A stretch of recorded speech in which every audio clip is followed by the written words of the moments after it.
Ya Badratim, Ya Badratim, alaika ya Rasulullah. Ya Badratim, Ya Badratim, alaika. Assalamualaikum warahmatullahi wabarakatuh. Bismillahirrahmanirrahim. Bismillahirrahmanirrahim. Qudusi salam. Bismillahirrahmanirrahim. Hakim. Alhamdulillahirabbil alamin. Ala kulli nikmatillah bihajji dunya wa ilal akhirah. Shalli wa sallim wa barik ala sayyidina wa nabiyyina Muhammad wa ala alihi wa sahbihi ajma'in. Baina insyaallah ba'asul kitab Sayyidzuddin Ibnu Abdus Salam bi kitabi Sajaratul Ma'arif wa bi kitabihi Halul Rumus wa Mafatihul Kunuz insyaallah wa nafa'ana bihi wa ulumihi fid dharain amin ya rabbal alamin. Mudah-mudahan melalui saluran Sayyidzuddin Ibnu Abdus Salam Allah meluaskan kepada kita rahmat dan kasih sayangnya. Semoga Allah Subhanahu wa taala meluaskan rezeki untuk kita, rezeki untuk anak-anak kita, rezeki untuk keturunan-keturunan kita, rezeki bagi tetangga kita, dan handai tolan kerabat-kerabat kita, dan terkhusus kepada ibu bapak kita. Mudah-mudahan kita dibersamakan dengan baginda Nabi besar Muhammad sallallahu alaihi wasallam di dunia wal akhirah. Amin ya rabbal alamin. Dalam Halul Rumus wa Mafatihul Kunuz, kemarin ada pembicaraan bagaimana Ali bin Abi Thalib mengenal Allah Subhanahu wa taala. Minggu kemarin bagaimana Ali bin Abi Thalib mengenal Allah Subhanahu wa taala. Kata Ali, Allah memperkenalkan dirinya kepadaku. Aku mengenal Allah dengan apa yang diperkenalkan Allah kepada diriku. Ketika Abu Bakar ditanya, bagaimana engkau mengenal Tuhanmu? Arabtu Rabbi birabbi. Aku mengenal Tuhanku dengan Tuhanku. Wasu'ila aidan Ali karamallahu wajha.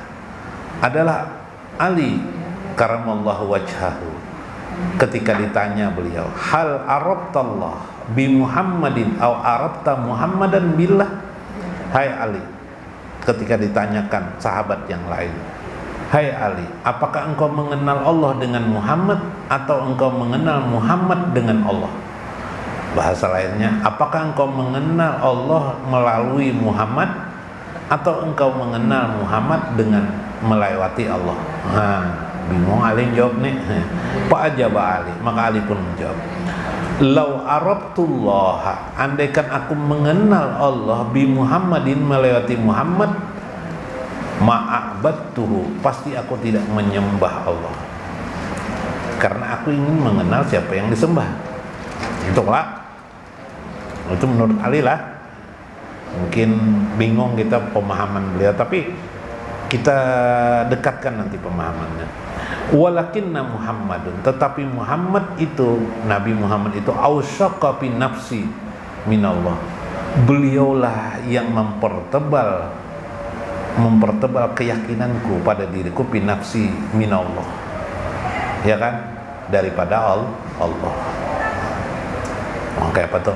Walau arabtu Muhammadin, andaikan aku mengenal Muhammad itu billahi melewati Allah, lamah tajtu ila Rasulillah sallallahu alaihi wasallam, pastilah aku tidak berhajat kepada Rasulullah sallallahu alaihi wasallam. Kenapa? Karena mengenal Allah melewati Allah. Karena mengenal Muhammad melewati Allah.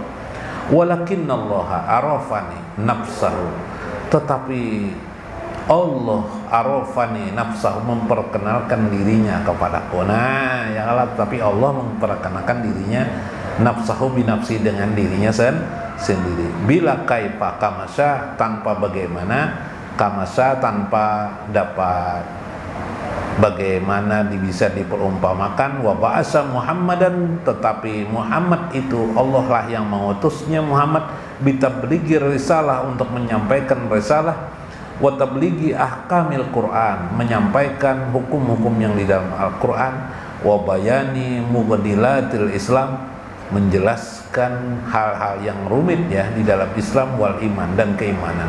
Wa itbatil hujjati wa isbatil hujjati, dan menetapkan alasan-alasan mengapa dari sebuah logika itu yang ada di dalam Al-Quran, maksud-maksud Al-Quran. Wa taqwimun nas, dan menegakkan, mengajarkan kepada manusia alamin hajil ikhlas, supaya menjadi manhaj ikhlas, jalan ikhlas. Pasadak tuhu bima ja'a bihi, maka aku membenarkan apa yang dibawa semua oleh Nabi Muhammad SAW. Jadi bagaimana? Jadi begini, ketika kita mengenal Allah, sebenarnya rumus mengenal Allah ini ada semuanya di dalam Al-Quran. Ada semuanya di dalam Al-Quran. Namun rumit orang-orangnya saja yang mengetahui secara detail, dan ketika itu diungkap, kita juga tidak bisa memahami secara rinci karena kemampuan akliyah kita. Satu. Yang kedua, ketika bahasa itu diungkap, akan terjadi penafsiran-penafsiran lagi. Misalnya membaca Al-Quran, di dalam Al-Quran itu Allah misalnya innallaha ala kulli syai'in qadir, ayat yang sangat jelas saja bisa salah tafsir. Sesungguhnya Allah Maha Kuasa atas segala sesuatu. Qadir, Maha Kuasa. Kuasa Allah ini kayak apa? Ya kalau kuasa Allah ini bagaimana? Kuasa Allah ini bagaimana? Apa batasannya? Apalagi ayat-ayat yang mutasabihat. Ayat-ayat mutasabihat itu yang sulit dimengerti. Misalnya Allah istawa alal arsy, Allah bertahta di atas arsy, duduk Allah nih di atas arsy. Itu paling Ar-Rahman al-arsy istawa, Allah yang Maha Rahman di atas langit atau di atas tahta. Tafsir macam-macam. Karena memang maksud Al-Quran kenapa jadi mualah itu karena Allah ingin menunjukkan kepada orang tertentu. Sementara umat ini ingin mengenal Allah Subhanahu wa ta'ala. Akhirnya pengenalan pertama itu sebenarnya melewati yang dikenal dengan oleh ulama, dirangkum oleh Imam Imam Abu Hasan al-Asy'ari dengan sifat 13 atau menjadi sifat 20 sekarang. Allah itu Maha mengetahui. Ini lebih ringkas daripada memahami Al-Quran secara keseluruhan, lebih ringkas, dan itu terpedomani semuanya yang dikenali oleh Allah Subhanahu wa ta'ala, pokok-pokok mengenal Allah Subhanahu wa ta'ala. Baru dikembangkan untuk apa ini? Ternyata pentadaburan jiwa kita, memandang agar jangan salah memahami Allah Subhanahu wa ta'ala. Misal ketika orang memandang tadi Allah itu Ar-Rahman alal arsy istawa, Allah Ar-Rahman berada di atas langit misalnya, atau beristiwa duduk di atas langit. Salah kan bahaya? Dengan pelajaran sifat 20 pahamlah kita Allah itu qadim, sedangkan kita baharu, ya kan?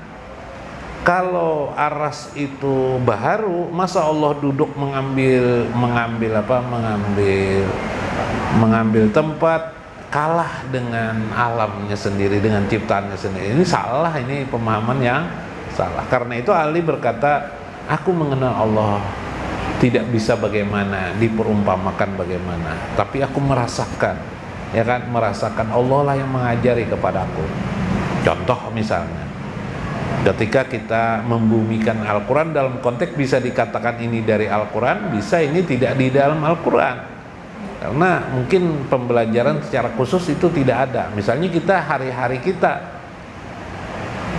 karena hari-hari kita hidup kita di Tamban misalnya, tahulah Tamban, mengunjun, sering memancing, iyalah, mancing ikan, iyalah. Akhirnya tahu kita kebiasaan ikan itu, ikan undang itu misalnya bila diunjun, bila dipancing biasanya apa, malam hari. Kita mancing malam hari. Lalu kita berkata, oke, inilah Tuhan menciptakan undang nih, maka ada tiap hari bila dipancingnya, asal mau memancing aja ya lah. Dan dapatnya itu terbatas, sudah sekian aja banyak kawa, paling berapa kilo rajin semalaman tuh bila memancing, berapa kilo? Mancing sekilo dapat 2 kilo lah, sekilo atau 2 kilo paling banyak lah, 10 kilo mau lah. Nah, Model dibatasi orang tuh nah. Kenapa jadi kayak itu? Oh, mengenal kita kayak ini, Tuhan berikan rezeki lah. Ya kah? Subhanallah. Oh, Maha Agung Allah. Ya lah, di situ kita mengenal.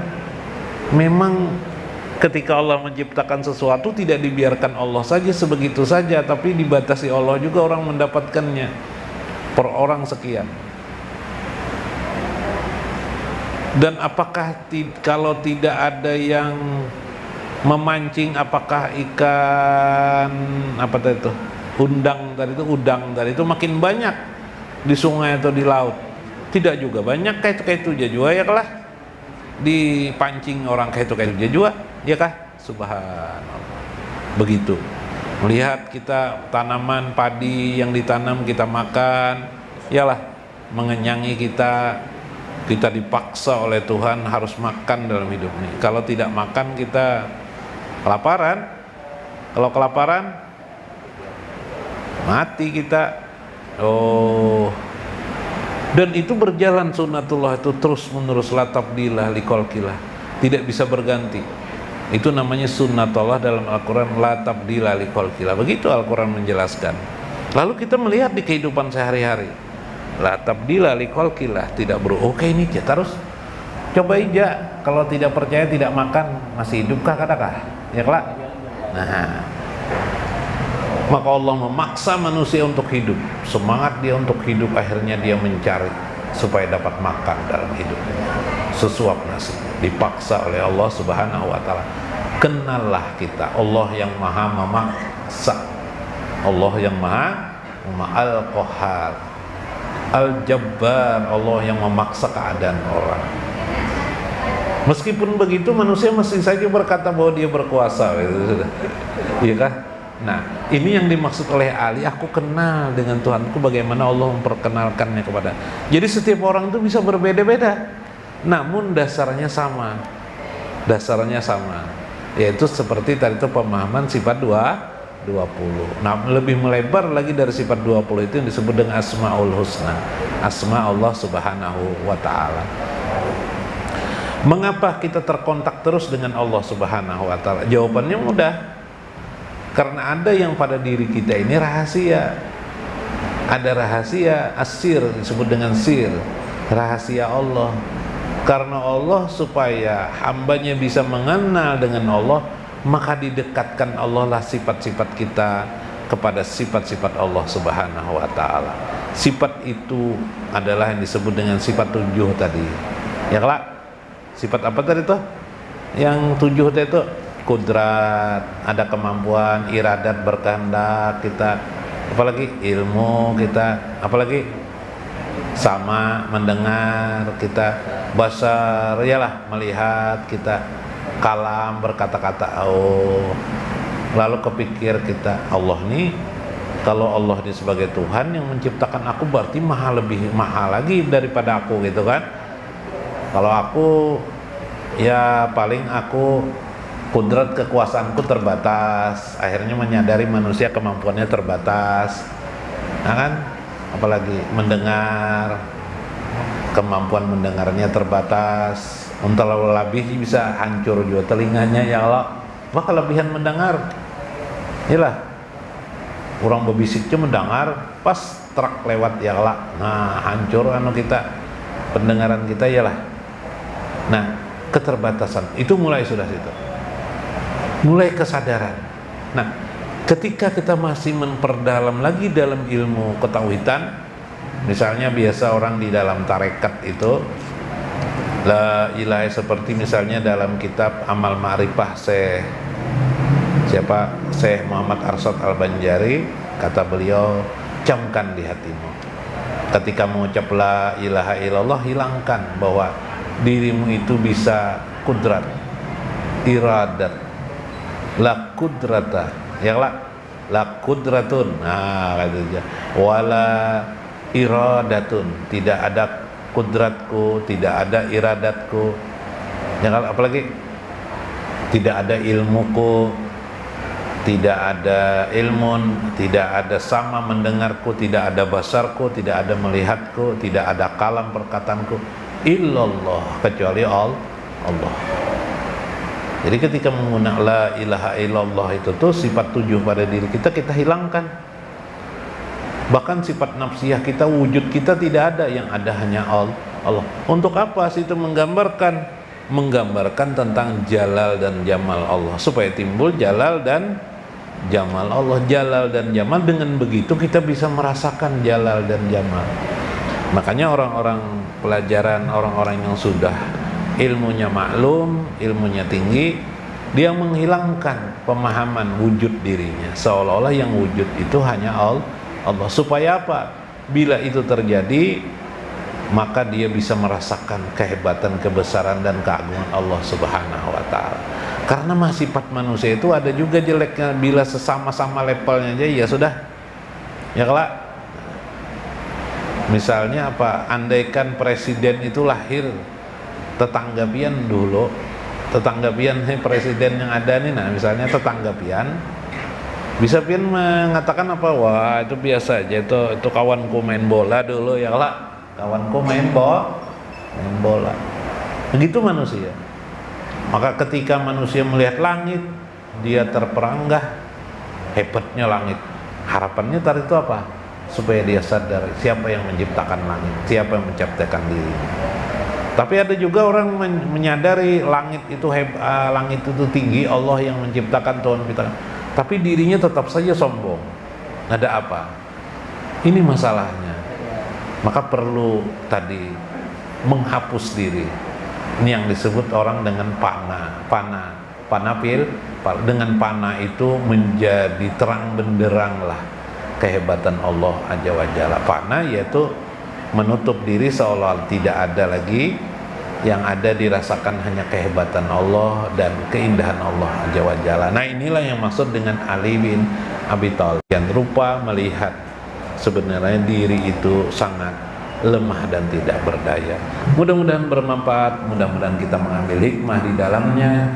Wallahul muwaffiq ila aqwamit thoriq. Assalamualaikum warahmatullahi wabarakatuh.